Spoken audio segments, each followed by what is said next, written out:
Yesu ashimwe cyane. Yesu ashimwe cyane, ndababona mwahageze, Imana ibahe umugisha. Etienne, Damour, Antoinette, Elise Fan, Rukundo Emmanuel, Martin, Kanyemera, Astarike n'abandi mwese Clementine, Chantal, mbahaye ikaze.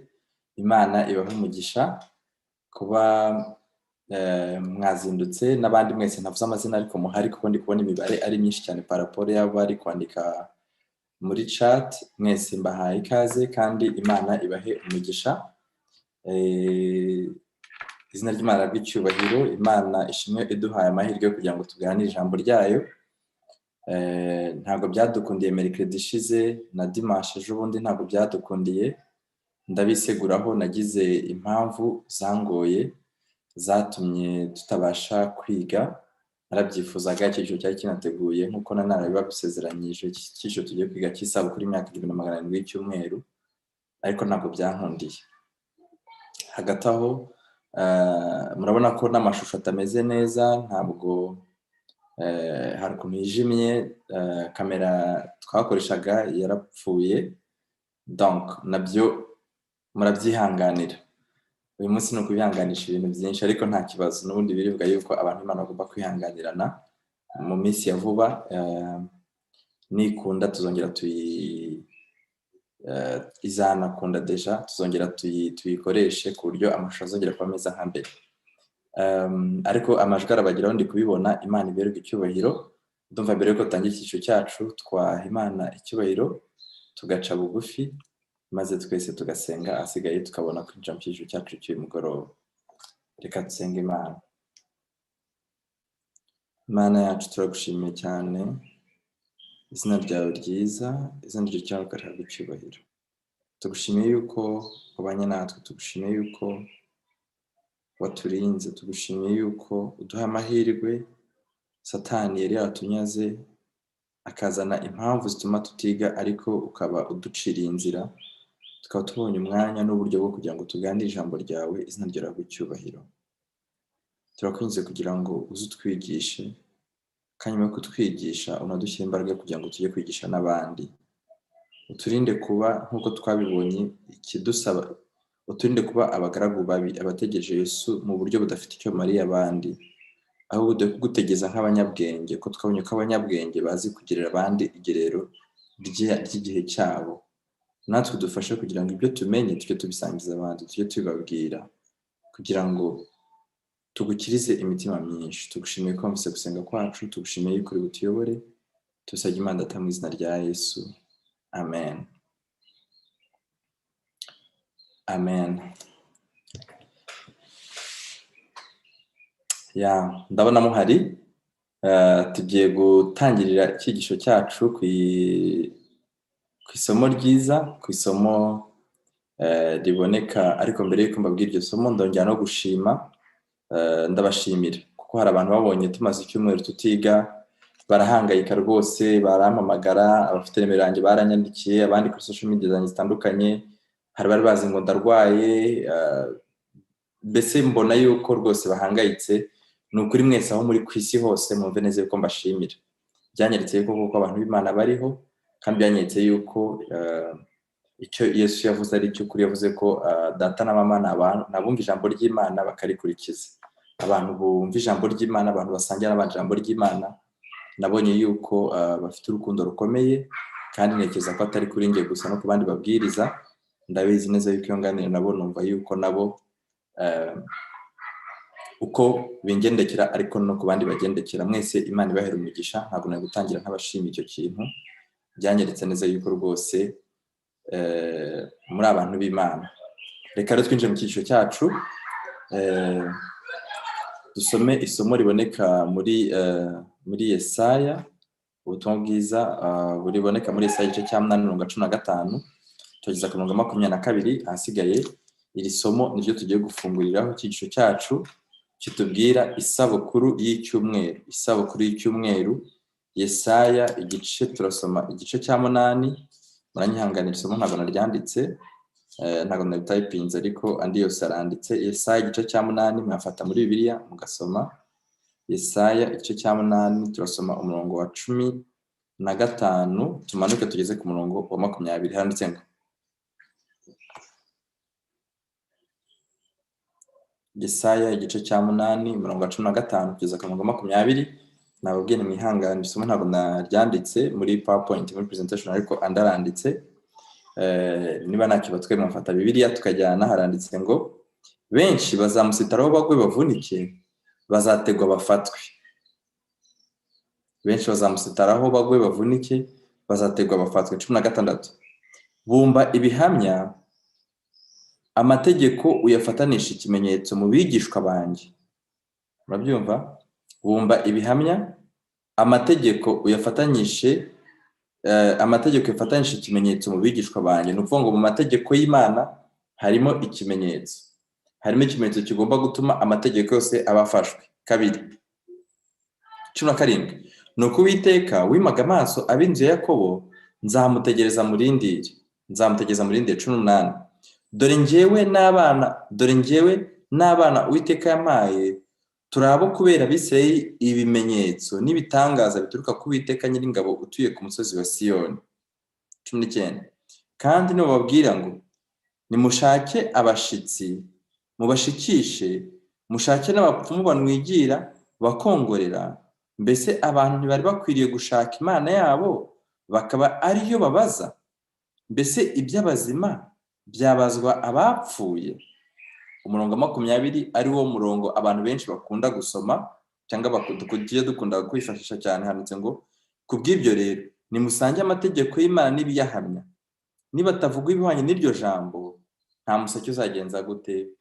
Nta museke uzabatambikira. Aya magambo niyo tugiye kuganiraho gatoya asigaye twinjire mu cyigisho cyacu cy'uyu mugoroba. Murabona yuko iri somo ririmo ratwereka ibintu navuga bitatu. Icyambere bari kutwereka ko mu mategeko y'Imana harimo ikimenyetso. Bumva ibihamya, amategeko uyafatanyisha ikimenyetso. Donc ibihamya niyo mategeko isomye mu gitabo cyo mu Kuva barabitubwira neza, kandi muri ibyo bihamya cyangwa se muri ayo mategeko harimo ikimenyetso cy'Imana. Iyo usomye mu Kuva 31:15 kugeza ku 17 batubwiye ko isabato ari ikimenyetso cy'Imana. Donc no kuvuga yuko mu mategeko y'Imana harimo isabato, nibwo aba ari amategeko afatanyishijwe ikimenyetso. Ntabwo rero abantu bagomba kugira amategeko adafatanyishijwe ikimenyetso. Hari abantu bashaka kugira amategeko ariko amategeko yabo akaba adafatanyishijwe ikimenyetso. Kubera iki? Kubera ko nukagize Imana amaso yanjye ni itegeko bemera, ntugashimya mugenzi wawe itegeko bemera, ntukibe baryemera, ntugasambane ntukibe, ntukifuze bararyemera, vuga izina ry'Uwiteka Imana musa cyangwa mu binyoma bararyemera. Andi mategeko yose yakombinye nta kibazo bafiteho. Ariko kuki amategeko yabo badashaka kwifatanyisha ikimenyetso? Kubera iki bageze ku kisabato ari ikimenyetso cy'Imana barivanaho? Kandi Bibiliya itubwiye ngo ibihamya bigomba kubumbwa, amategeko agafatanyishwa ikimenyetso mu bigishwa b'Uwiteka. Noneho hasi batubwiye yuko hari abantu bazaza barimo barakora ibimeze nk'ibitangaza, cyangwa se abantu baza bafite ibintu bimeze nk'igukoreshwa n'imyuka idaturutse ku Uwiteka. Harimo abanwigira, harimo abashyitsi baza babwira abantu bati nimushake Imana, ariko bakabereka gushaka Imana binyuze mu nzira idakwiriye. Imana iravuze ngo rero, uwo ni umugabane wa 2. Imana iravuze ngo abo bantu tugomba kubatera umugongo, ahubwo tukajya gushaka Imana. Tukayishakira hehe? Tukayishakira mu bavuga ibihwanye. Donc ari bo ku 20 bavuga ngo tugomba kubashakira ku bantu Imana ibizatambikira umuseke wabo. Abimana izatambikisha umuseke wabo ni bande? Ijambo ry'Imana rivuze neza muri Yesaya 8:20 ngo nimusange amategeko y'Imana n'ibiyahamya, abatazavuga ibihwanye n'iryo jambo nta museke uzabatambikira. Mu yandi magambo, nubwo babashitsi, nubwo babanwigira, nubwo babapfumu, nubwo abandi bagaragaza ko bafite imbaraga zikomeye, ariko bakaba abo bantu batavuga ibihwanye n'ibyo amategeko y'Imana avuga, abo bantu ntabwo umuseke uzagenza gute? Abantu ntabwo umuseke uzabatambikira. Ni ijambo ry'Imana ribivuze, ntabwo ari njyewe ubaciriyeho iteka. nk'uko umutwe w'icyigisho ubivuga, tugiye kureba ibintu bitangaje nk'uko umutwe w'iki cyigisho ubivuga.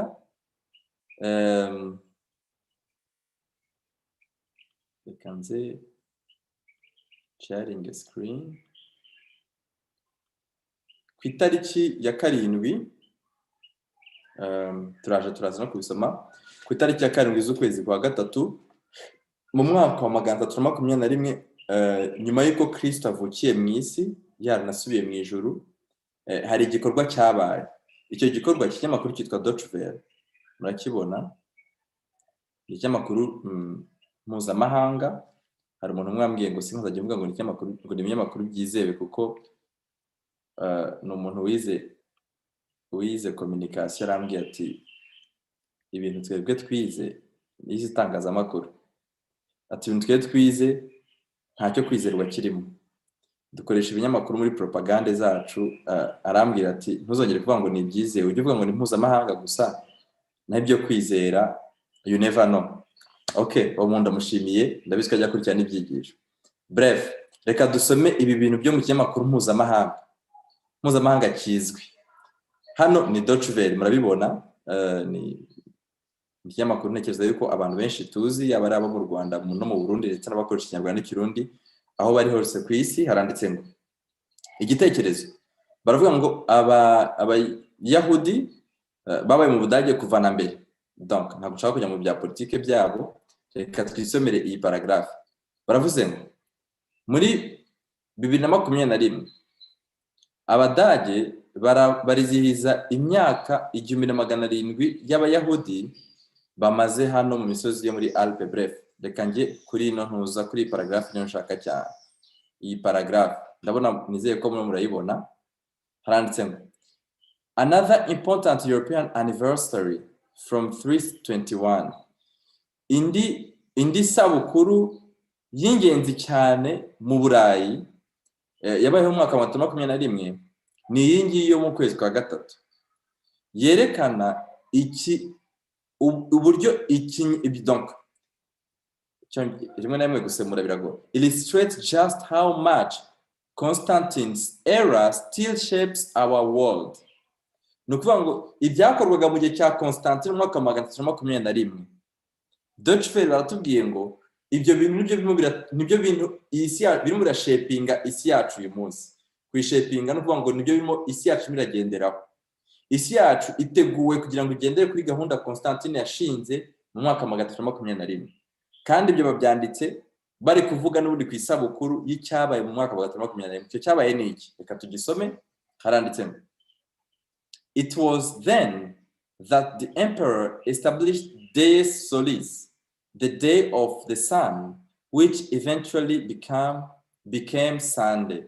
Baravuze ngo icyo gikorwa isi yacu yose irimo iragenderaho, kuko bari kuvuga our world, isi yacu muri kino gihe iri kugendera mu cya Constantine. Kandi icyo gikorwa Constantine yakoze icyo gihe uyu munsi isi yacu iri kugenderaho ni iki? Ni uko uyu mwami w'abami yashyizeho umunsi wo gusenga izuba, the day of the sun, umunsi wo gusenga izuba, ari byo waje guhinduka ukitwa Sunday cyangwa se umunsi w'izuba, as the weekly Roman day of rest. Uwo munsi wemezwa nk'umunsi wo kuruhuka kw'abaromani, a day after the Jewish Shabbat, umunsi ukurikira isabato y'abayahudi. Mukurikire neza, hano ntabwo nemeranya nabo kuko isabato ntabwo ari y'abayahudi nkuko tubize kubibona. Mwabonye kuri afishe, isabato imaze imyaka 600. Icyumweru batubwiye ko hano kimaze imyaka 1700. Murabona ko niba cyaratangiye muri 321 gusenga ku munsi w'icyumweru abantu bakaruhuka. Murabona yuko ni imyaka 1700 ugereranyije n'imyaka 600 isabato imaze. None nkuko twabibonye yuko turi buze kureba kuri no sabukuru cyangwa se kuri iyi myaka 1700. No kuvuga ngo icyo bwacyo ni gihamya cya mbere cyerekana neza yuko abantu basenga ku munsi w'icyumweru bashaka ahani mu mateka bashaka bamenya bati dusenga ibintu byashyizwe na Constantine, ntago dusenga cyangwa ntago twiziza cyangwa ntago twubaha ibintu byashyizweho n'Imana. Si Bibiliya yasabye abantu ngo basenge ku munsi w'icyumweru, ni Constantine wabishyizeho. Ko Deutsche Welle ntago irebera ntabwo irebera inyungu z'abadventiste, nekeza ko atari n'abadventiste, nako ndabihamya. Noneho aho ngaho ni mu rwego rw'amateka, turazagaruka mu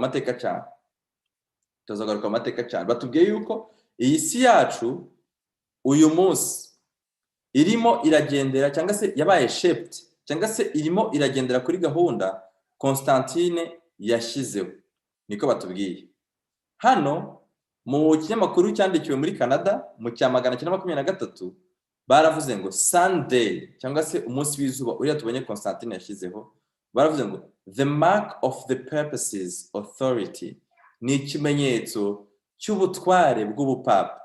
Mwabonye kuri ya foto twagerageje gukora yuko Constantine yicaye hejuru ya Bibiliya, yarerekana yuko ari hejuru ya Bibiliya. Icyo gikorwa yakoze batubwiye ko isi yose nicyo irimo irakurikiza, tugiye kubibona nk'ikimenyetso cy'uko bari hejuru ya Bibiliya. Reka dusome ukuntu muri cyo cy'amakuru cyitwa Catholic Record cyo ku itariki ya mbere z'ukwezi kwa 9 cya 1923 muri Ontario, ukuntu baranditse ngo Sunday is our mark of authority.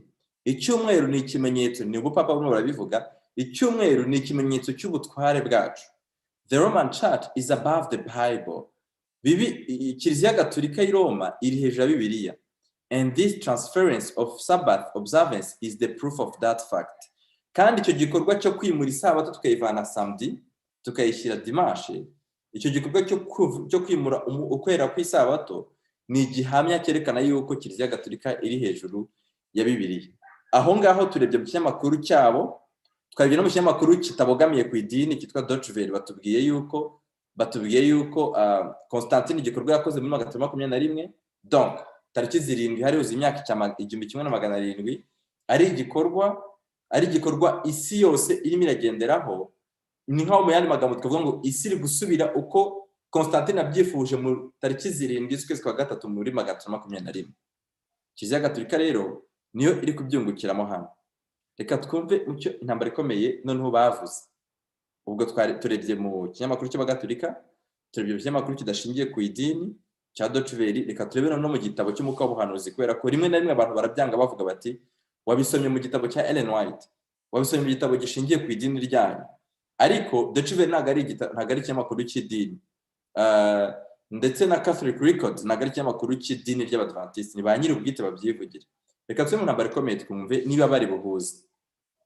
Mu ntangiriro y'ikinyejana cya 4 umwami w'abami Constantine yashyizeho itegeko rivuga ko umunsi wo ku cyumweru ubaye umunsi mukuru ku bantu bose batuyeho ingoma y'Abaroma yategekaga. Iryo tegeko riri mu mugereka mu gitabo cy'intambara ikomeye. Uwo munsi w'izuba ubahirizwaga n'abayoboke b'abapagani kandi ukanubahwa n'abakristo. Bityo rero uwo mwami w'abami yari afite ingamba zo guhuriza hamwe izo mpande zari zihabanye z'ubupagani n'ubukristo. Murumva yuko icyumweru ni igikorwa cyo guhuriza hamwe ubupagani n'iki n'ubukristo. Kandi ubupagani n'ubukristo bihuye ntabwo biba ubukristo, ahubwo bikomeza kuba iki? Bikomeza kuba ubupagani. Nyamara nubwo abakristo benshi bahaga Imana bagendaga buhoro buhoro, bafataga umunsi wo ku cyumweru nk'ufite urugero runaka rw'ubuziranenge.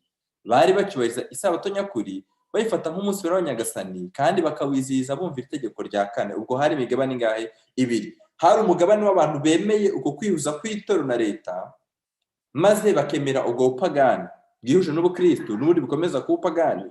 Ariko hasigaye n'undi tsinda rito cyane by'abantu bakomeje kubahiriza isabato kuva n'uburyo kinyejana cya kangahe? Cya 4, bakomeza kweza no kubahiriza umunsi w'isabato nk'uko Imana yawugennye mu itangiriro ndetse no mu kuva mu mategeko 10 y'Imana, ugakomeza n'ahandi. Iki ni ikintu gikomeye cyane mu rugendo rwa Gikristo, ni ikintu gikomeye cyane. None se byatangiye bite gusenga ku munsi w'icyumweru? Gusenga ku cyumweru byatangiye, ni igikorwa cyatangiye kera cyane mu bupagani. Ni igikorwa cyatangiranye na Batamuzi. Ni igikorwa cyatangiye ku bantu bakomoka kuri Kayini, niko amateka atubwira. Tuzi neza ko igitabo cya Yobu cyanditswe na Mose, nicyo gitabo cya mbere ubundi gikuru muri Bibiliya, igitabo cya Yobu. Reka twumve Yobu yandika cyangwa se Mose yandika ibyo mu gihe cyo kwa Yobu, ko Yobu yabayeho mu bantu ba mbere, yabayeho kera. Reka twumve ukuntu byagenze. Haranditse muri Yobu 33:26, niba naritegereje izuba igihe riva cyangwa ukwezi kugenda kurabagirana, nk'abiramya. Bavuze nk'abiramya ni ukuvuga ngo ukwezi n'izuba. None kababaze munsubize, mu gihe cya Yobu abantu barebaga izuba bakariramya? Ndifuza kureba muri commentaire abansubiza. Mu gihe cya Yobu byashoboka ko dushingiye kuri no somo icyo ritubwira, aba hari abantu barebaga izuba bamara kurireba bakariramya?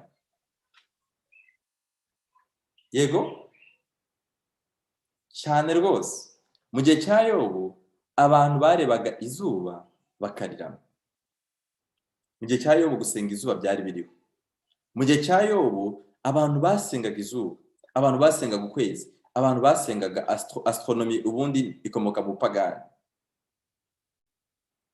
Ezekiel igice cya 8:16. Ntabwo byatangiriye muri gihe cya Yobu gusa ngo birangire, ahubwo byakomeje mu binyejana byinshi, no mu gihe Imana ashyiragaho ubwoko bwayo nk'abisirayeli nk'itorero ryayo, bakomeje kurwanya Imana no kuyanga kugeza ubwo no bageze igihe batangira kuzajya basenga izuba. Ezekiel 8:16, nuko aranjyana angiza mu rugo rw'imbere rw'inzu y'Uwiteka, maze ndebye mbona ku irembo ry'urusengero rw'Uwiteka hagati y'umuryango n'igicaniro abantu bagera nko kuri 25 bateye imigongo ku rusengero rw'Uwiteka bareba iburasirazuba, kandi basengaga izuba berekeye aho rirasira. Mu gihe cya Ezekiel abantu basengaga izuba cyane rwose. Mu gihe cya Ezekiel abantu aho basengaga izuba, donc kuva mu gihe cya Nimurudi ugakomeza ukazamuka no mu gihe cya Ezekiel abantu bagiye bakomeza gusenga izuba. Nubwo ubwoko bw'Imana bwari buriho, nubwo Imana ifite ishyanga yatoranyije, ariko tujura no gukomeza gusenga izuba. Mene maga hari imigabane ibiri. Hari imigabane y'abantu banze gusenga izuba, ariko n'umugabane w'abantu banze Imana bahitamo gusenga iki? Gusenga izuba. Ibi byabaye mbere cyane, mbere ko Constantine aza. Constantine we icyo yaje gukora niki? Ni ukwamplifia cyane ukuza gusubizaho upagani, ariko no agashaka kubwambika ishusho y'Ubukristo. Tugiye kubisoma amateka uko byagenze. Constantine byaje kugenda gute?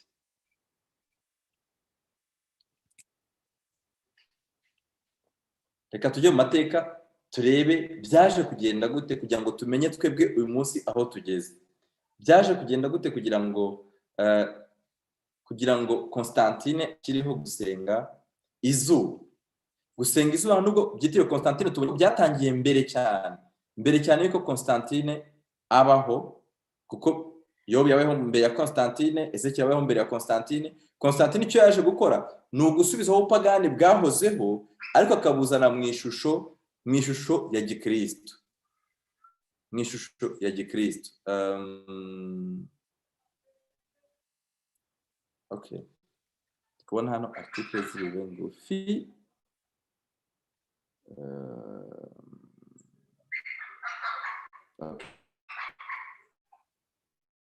Sinzi niba gutya muri bashe kubisoma.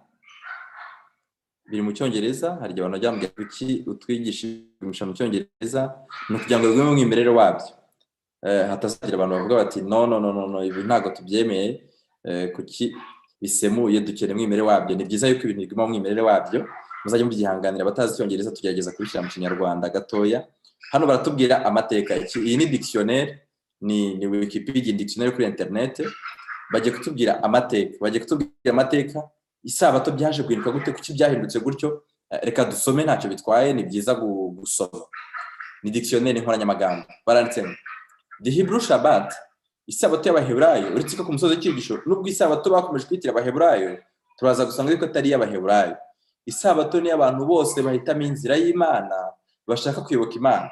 Kuva kuri Adamu turaza kubibona kuzageza ku muntu uzavuka nyuma, isabato ni y'abantu bose, abantu b'Imana. Isabato y'Abaheburayo ubu turi gusoma gusa.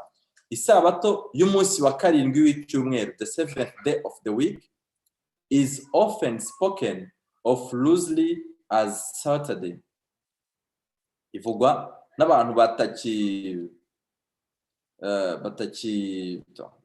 batagifite imbaraga nkaho ari Saturday. Okay, but in the Hebrew calendar a day begin at sunset and not at midnight.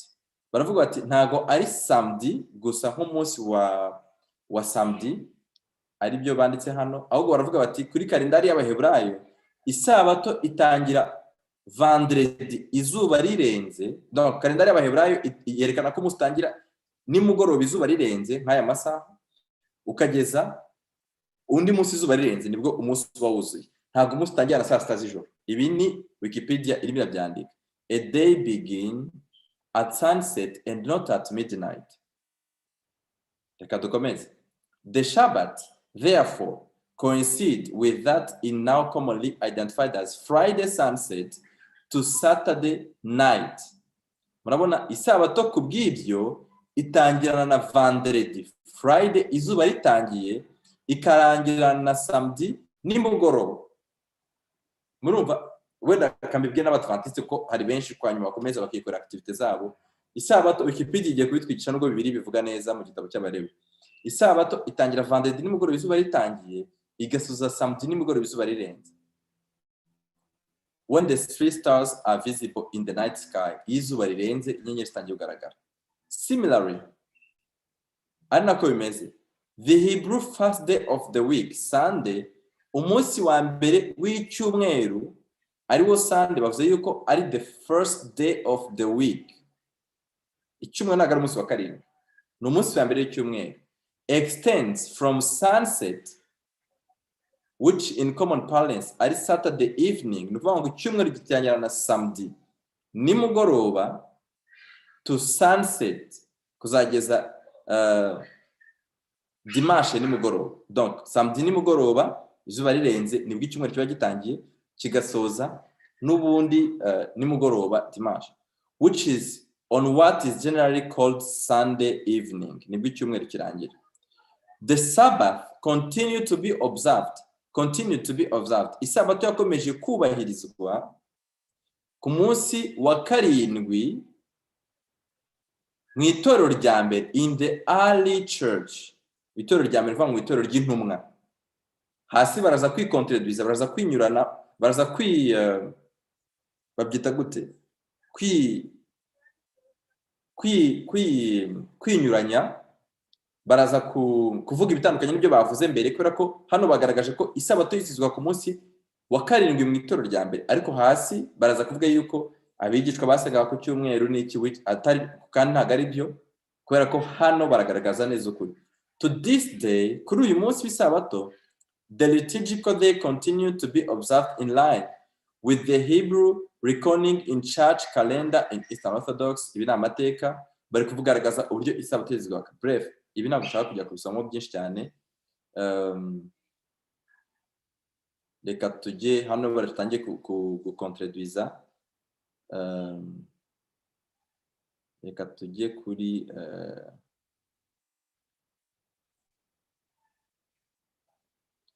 okay, reka tubisome nabyo. Early Christianity, ubukristo bwo mu kinyejana cya mbere.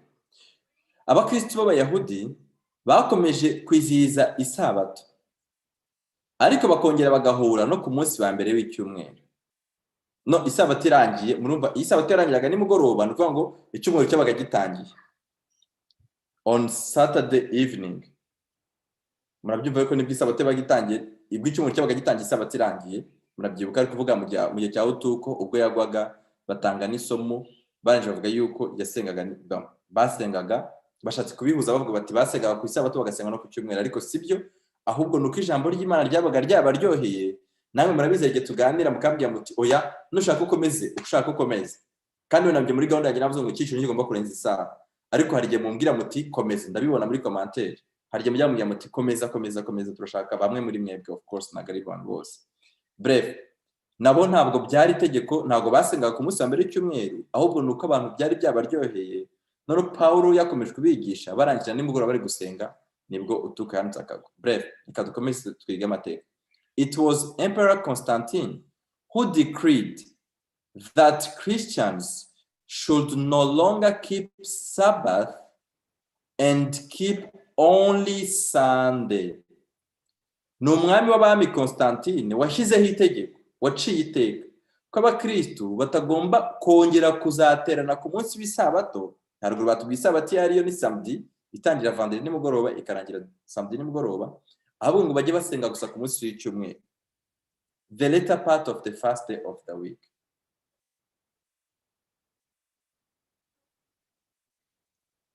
tukira ndifuza kureba muri commentaire gato tukira gusenga ku cyumweru ubwo byashizweho na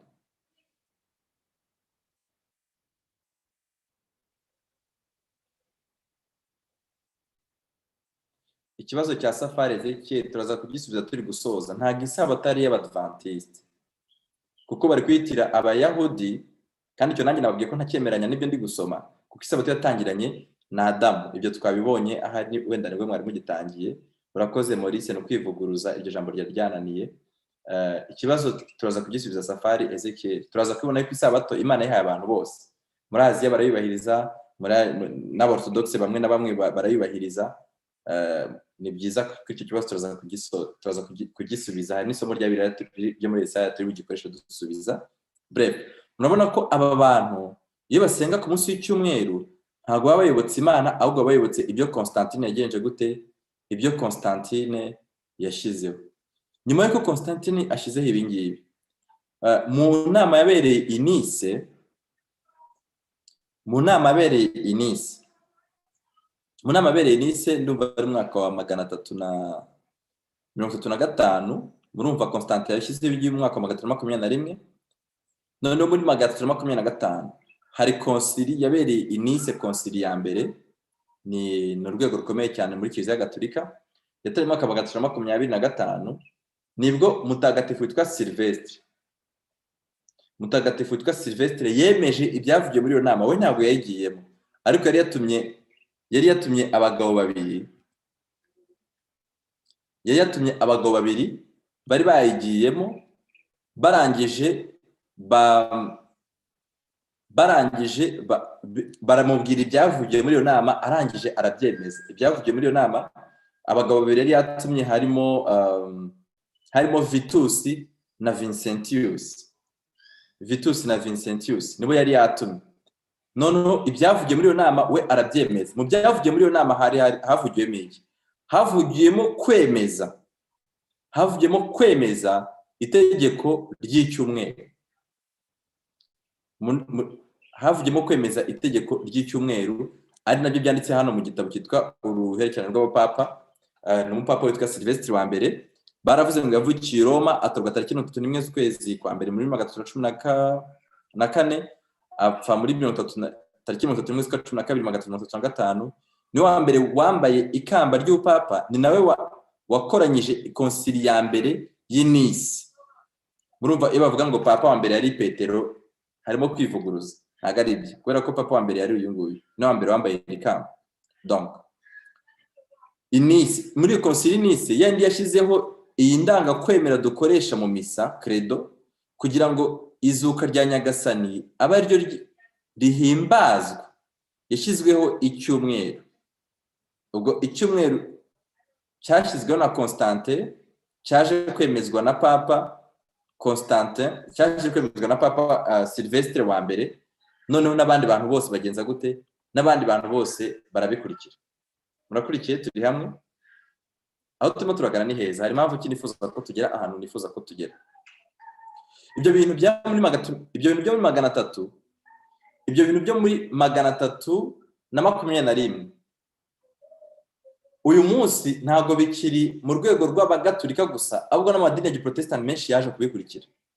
Nta nubwo bikiri no mu nzego z'iyobokamana gusa, ahubwo ikibabaje bimaze guhagurukirwa n'abayobozi bo mu nzego za leta ku buryo bashaka kubishyiraho nk'itegeko. Ari nabyo Docheveri yatubwiye ngo isi uyu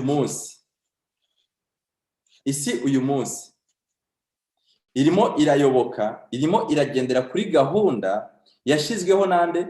Twasomye kuri Docheveri. Yashyizweho nande? Yashyizweho na Constante. Niba nabisomye wenda abantu benshi bari batarahagera, kanongere mbisubizeho gatoya kugira ngo twumve neza aho turimo turagana. Noneho turebe ku kino n'abayobozi ba politiki, kuko Constantino ntabwo yari umuyobozi w'idini. Tubonye ko umuyobozi w'idini muri icyo gihe ariho yitwaga Silvestre. Yavutse muri 314, apfa muri 335. Itegeko rishyirwa muri 321, murumva ko n'ubundi Silvestre yari ariho, Silvestre wa mbere. Ibyo ngibyo cyo no kubisoma hariya no kuri Wikipedia hano barabivuga. Donc bavuga uyu mu Silvestre, bavuga ko yavutse tariki 31 z'ukwezi kwa mbere, agapfa tariki 31 z'ukwezi kwa 12/1935. Bref, naho Constante yashyizeho itegeko ryari yashyizeho mwaka 321. None iyi si yacu uyu munsi irimo irayoboka iki? Docuveri yatubwiye ngo Constante uyu muri kuno kwezi kwa gatatu tariki 7 z'ukwezi kwa gatatu mu mwaka 321 turi kwizihiza imyaka 2700 ishize, aho isi yacu yose ngibi hano nabisurinye, isi yacu yose irimo irayoboka. Illustrate just how much Constantine's era still shapes our world. Isi yacu uyu munsi iragendera ku bintu Constantine yagenje gute yashyizeho. Ibyo Constantine yashyizeho twabibonye neza. Ntabwo ari Imana yabishyizeho, ntabwo ari Petero wabishyizeho, ntabwo ari Paulo wabishyizeho, ntabwo ari Yohana wabishyizeho, ni Constantine wabishyizeho. Arangije hashize igihe gito byemezwa n'umupapa wari ushyizweho, abihereza umugisha, niba ariko nabyita. Ntabwo bikiri mu bwa Kiliziya Gatolika gusa, amadini ya Protestant yaje gukurikira. Ntabwo bikiri mu nzego z'amadini ya Protestant gusa, ahubwo munyemerere mbereke gatoya ukuntu noneho hari itandukaniro rikomeye. Hari abayobozi baza leta noneho barimo batangira kurwanirira iki cyumweru kitigeze gishyirwaho n'Imana, ahubwo cyashyizweho n'abantu. Reka nze turebe gato ibihugu uku nimwe birwanirira itegeko ry'icyumweru. Biratangaje.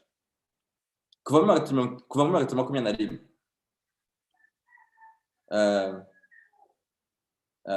hano ni cyamakuru cyitwa Crisis Magazine, baravuze ngo barimo barasaba ngo bring back the blue laws, mugarure amategeko y'icyumweru. Amategeko y'icyumweru niyo yitwa blue laws. Ibi ngibi nigeze bibigishaho muri Amerika. Bashyize amategeko y'icyumweru muri cya 188, bashyize amategeko bayita blue laws, bavuga yuko abantu bose bagomba gufunga byose ku cyumweru. Cyo gihe habaye n'akarengane muri leta zimwe na zimwe zo muri Amerika. Amateka arabivuga, ariko ntabwo abo twiganye matema 24 nduva narabiberetse twarabibonye. Premier Ministre muri Barbados, iri ni itangazo yasohoye tariki 2 z'ukwezi kwa 2 2021 muri kino gihe cya coronavirus. Mo murabibona, ni umuyobozi mukuru, ni Premier Ministre wa Barbados. Ngibi Premier Ministre wa Barbados. Iyi ni website yizewe kuko ni website ya guverinoma. Murabona ku bantu bize IT babyita domain. Murabona kuri domain ni .gov.bb. Donc ni domain ya leta. Ni domain ya leta niho ibihostings. Aravuga yuko ari gusaba abantu bose, ntago mfite umwanya wo gusoma iyi ntuza. Premier Ministre Mia Amor Motley ari gusaba abantu bose yuko ku munsi w'icyumweru bagomba kuzajya bagenza gute, bagomba kuzajya baruhuka, bagafata umunsi wo gusenga. Newsday ni cyamakuru nacyo cyizewe, ni cyamakuru kizwi. Tariki 27 z'ukwezi kwa 2 2021 nabo baravuga bati let's keep Sunday sacred, mureke umunsi w'icyumweru aba ari wo tweza. Nyamara Imana yavuze ngo Imana niwe munsi yagize sacred, niwe munsi yagize holy. It's Sabbath, ni Sabato ntabwo ari Sunday. Ariko mubona ukuntu isi iyo birivuga ngo amahanga yose yanyweye inzoga cyangwa se yarasinze, ntabwo ari ugutukana, ahubwo Bibiliya ishaka kwerekana yuko abantu bose bayobotse ikinyoma, abantu bose bagendeye kuri gahunda n'uburyo gusenga izuba nk'uko byashyizweho. Ibihugu byo mu bwo Burayi, iyi website ya Kiliziya Gatolika nayo ni domain yabo, vaticannews.va. Ngibi hano domain yabo baranditse ngo EU bishops, abashumba bo mu buri Union Européenne, bo mu bihugu bigize ubumwe bw'Uburayi, barahamagara ibihugu byabo byose kugira ngo birwanire protect work free Sunday. Bagomba gukoresha byose kugira ngo abantu be kujya bakora ku munsi baryari, ku munsi w'icyumweru. Nyamara work free day Imana igaragaza ko yari Saturday, yari Isabato, yari Sunday. Ni Imana yavuze ngo ntukagire umurimo ugenza gute, ukora wowe ubwawe, umugaragu wawe, umuja wawe n'umushyitsi wawe n'indogobe yawe. Ariko nona ko umunsi wo kudakora ubu wahindutse Sunday.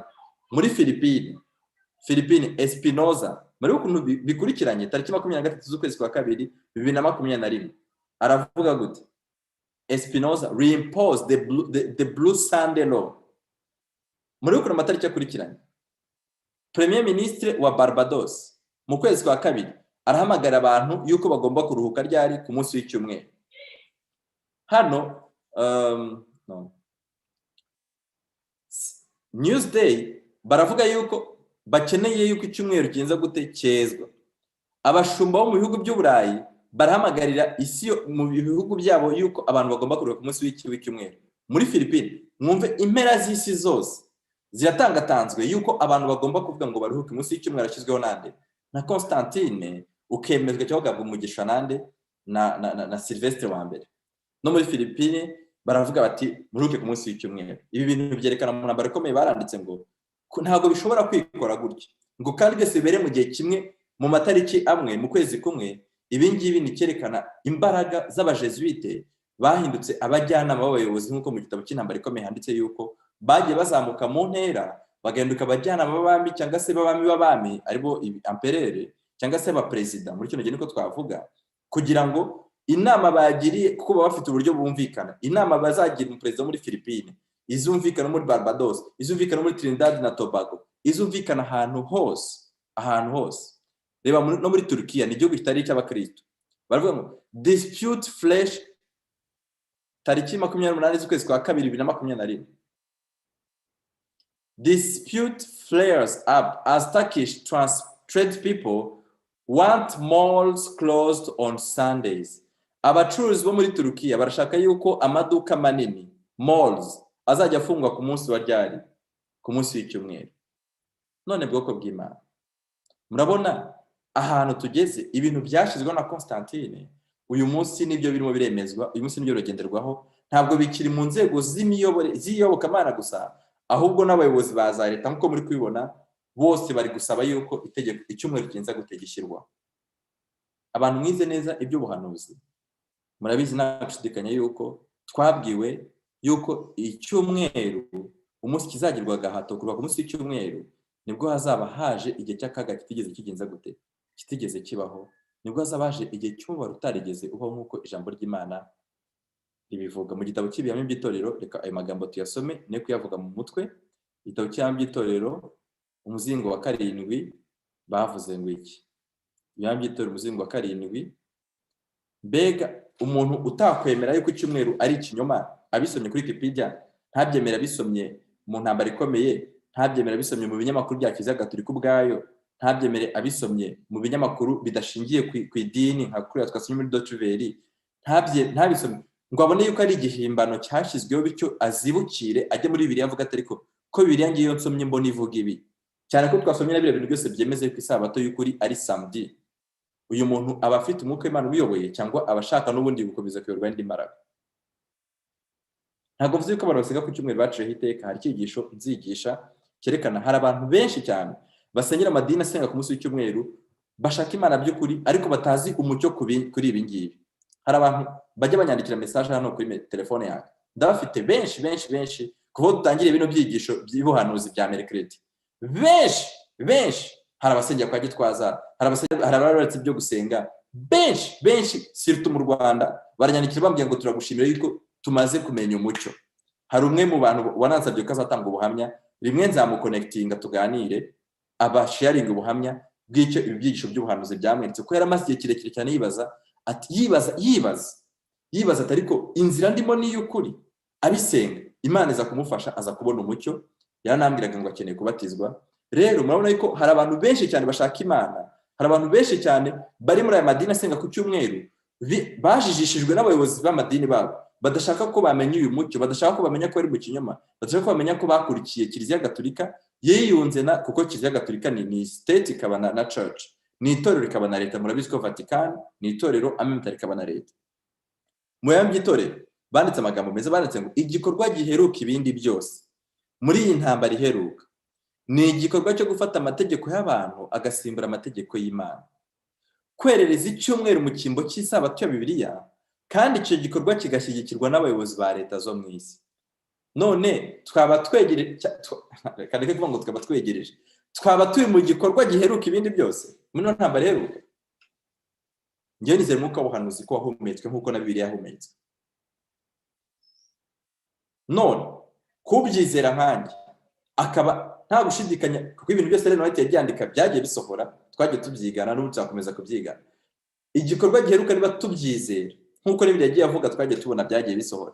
Igikorwa giheruka niba ari ukubona amategeko y'Imana ari gusimbuzwa amategeko ya za leta. Turabibonye ibintu byashyizwe muri 2021 bimaze imyaka 1700, uyu munsi byatangiye kuba popira.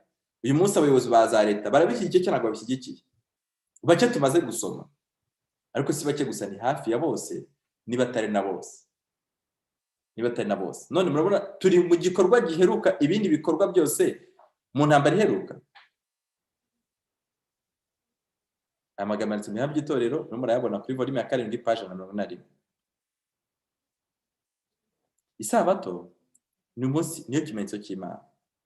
Isabato, gusenga ku munsi w'isabato cyangwa kuruhuka ku munsi w'isabato, nabonye hari wakunze kubibaza Xavier, wagize neza gukurikira. Niba ukurikiye wahereye twatangiranye ni byiza.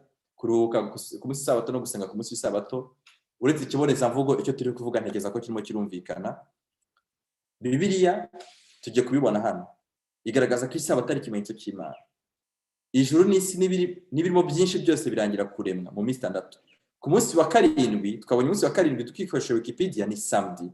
Ku munsi wa 7 Imana irangiza imirimo yakoze, iruhuka ku munsi wa 7 imirimo yayo yakoze yose. Donc niba walk free isi ishaka kwiba Sunday, Imana irashaka ko walk free iba ryari Saturday. Iyo ntambara iheruka izaba ko abantu bazavuga bati no, niyo mushaka walk free, niyo mushaka ko turuhuka imirimo, twege turayiruhuka Sunday. Isi uvuge ngo oya, twe turashaka mu iruhuke Sunday. Twabibonye mu bihugu bitandukanye. Muri Espagne iyo nkuru bagiye kwishyiramo hano.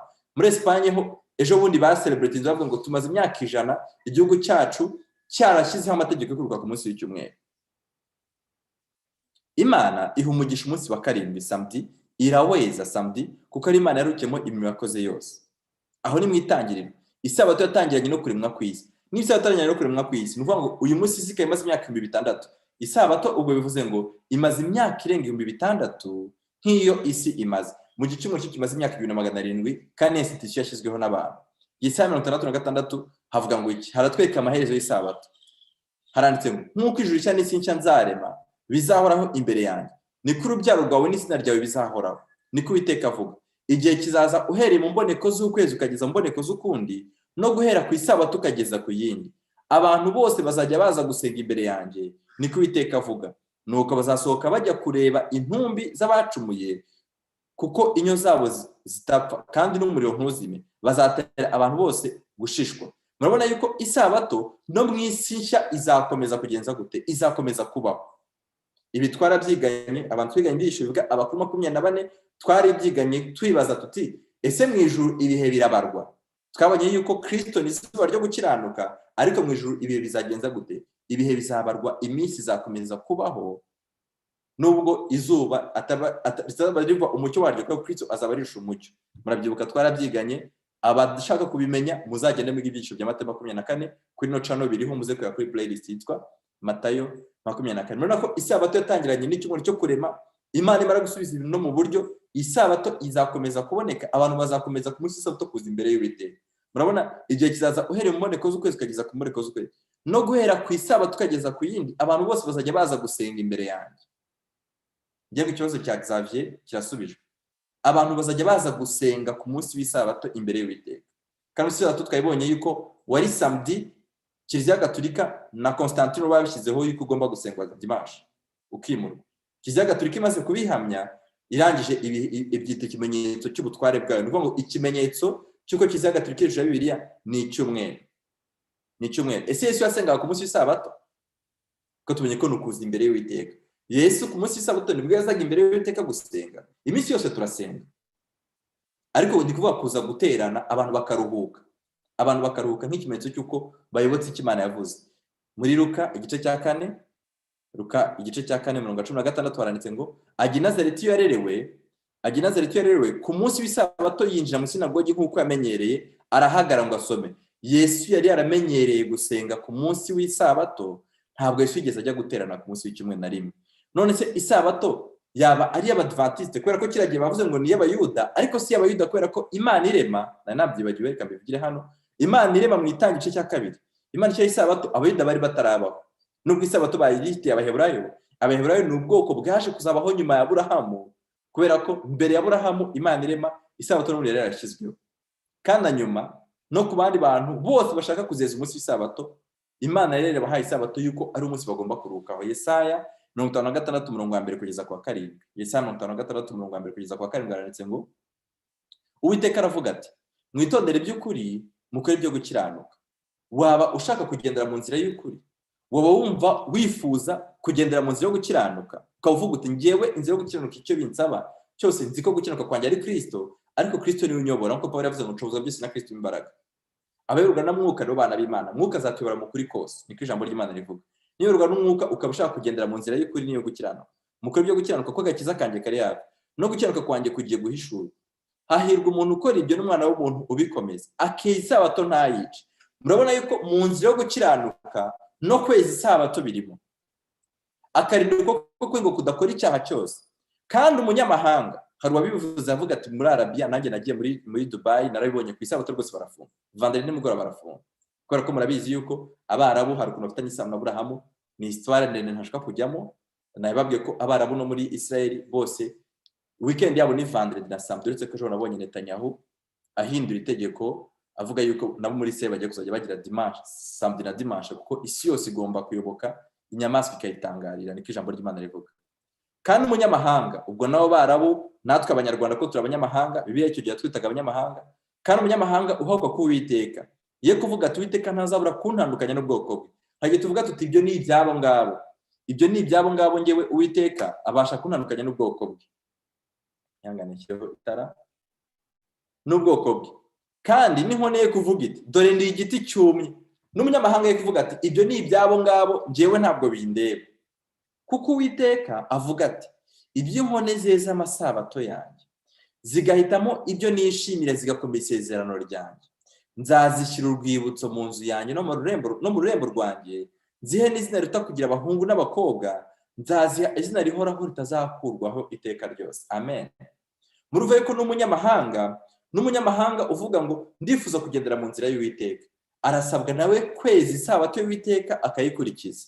Nubwo waba uri umunyamahanga, we kuvuga ngo ibyo birareba abo ngabo, njyewe ntabwo bindeba, ngenda igiti cyumye, cyangwa Uwiteka azantandukanya n'ubwoko bwe, ahubwo Bibiliya itubwiye neza ngo uwo munyamahanga nawe akwiye kweza isabato y'Uwiteka. Ntabwo isabato yahawe iki gihe Imana yari ifite ubwoko bwayo bwitwa Abisirayeli cyangwa se Abayuda cyangwa Abaheburayo, ariko murabona ko n'iki gihe Imana tujuru yasabaga Abayuda, abanyamahanga bifuza nabo kuyoboka Imana, yuko nabo bagombaga kweza umunsi w'iki, nabo bagombaga kweza umunsi w'isabato. Dusoza, isabato ni ikimenyetso cy'Uwiteka. Muri kino gihe ubwo amadini yayobotse inyigisho ya Kiliziya Gatolika ndetse n'inyigisho ya Constantine nk'uko tubibonye, akayoboka ikimenyetso cya Kiliziya Gatolika, icyo kimenyetso cyitwa ikimenyetso cy'inyamaswa, Imana yifasha imiyaga nk'uko mu byahishuwe havuga, kugira ngo ishyire ikimenyetso ku bwoko bwayo. Isomo dusoreje ryo muri Yesaya ritubwiye yuko n'abanyamahanga nabo ubasha kuba umunyamahanga, ubasha kuba wifuza kuyoboka inzira y'Imana.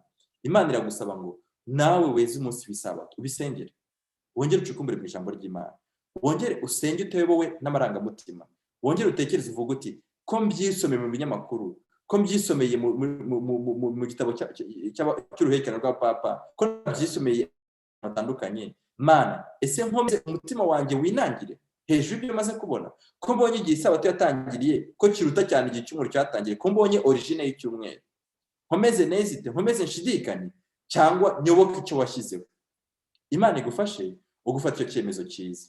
Nawe kandi umudventiste wari warasubiye inyuma ukavuga uti ahari ibintu by'isabato wabifataga nk'ibintu bidafite agaciro, Imana igufashe kugira ngo wongere ubitekerezeho, wongere uha agaciro isabato ifite mu gihe cyayo, wongere isabato nk'uko bikwiriye.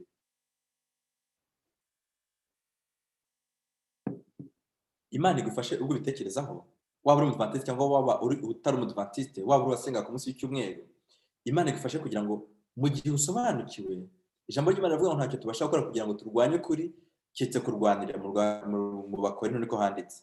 Imana igufashe kugira ngo we kurwanya ukuri, abo kurwanirire mu izina rya Yesu. Reka dusenge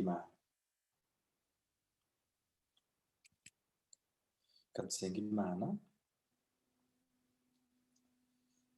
Mana yacu, turagushimiye cyane, izina ryawe rihabwe icyubahiro. Tugushimiye yuko utuyoboye, tugushimiye yuko utumurikiye umucyo wawe, tugushimiye ko mu magambo make utweretse intangiriro y'icyumweru n'imyaka icyumweru kimaze, tugereranyije n'isabato n'igihe yatangiriye n'igihe tubonye ko itazanarangira. No mu gihe yashyirwagaho na Constantine twasomye yuko hari itsinda ry'abantu bake bakomeje kuyikomeza, nubwo umwami w'abami yarayishyigikiye. no muri kino gihe ubwo isi yose ihagurukiye kurwanya amategeko yawe, ubwo tuhagaze mu gikorwa giheruka nk'uko twabisomye mu by'itorero, tugushimiye ko hari itsinda rito cyane ry'abantu bundi bagikomeje kweza umunsi wa Isabato, bagikomeje kuruka Isabato nk'uko wabivuze, bagikomeje guhagarara ku cyo ijambo ryawe ryavuze kuruta ku cyo abantu bavuga n'icyo isi ivuga.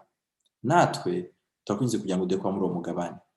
Nsaba uyu muntu wese wakurikiye kino cyigisho afite umutima wo kugushaka, akaba yifuza gusobanukirwa, ndakwinginze kugira ngo Mana nyagora ku ngoma, Mwuka wera agendera umutima, umwe gufata icyemezo kijyanye n'ukuri asobanukiwe, kijyanye n'ukuri ahishuriwe. Tuzi neza ko mu gihe giheruka ufashe imiyaga kugira ngo ushyire ikimenyetso ku bwoko bwawe. Hari abantu benshi cyane bagushaka, batigeze bagira amahirwe yo kumenya umucyo, ariko muri kino gihe uri mu mucyo wawe urimo uragenda ucengera mu mazu y'abantu batandukanye, washyizeho uburyo bw'ikoranabuhanga kugira ngo ubutumwa bwawe busange abantu aho bari. Ndakwinginze kugira ngo uwo muntu ugiye gufata icyemezo, Mwuka wera amubashishe.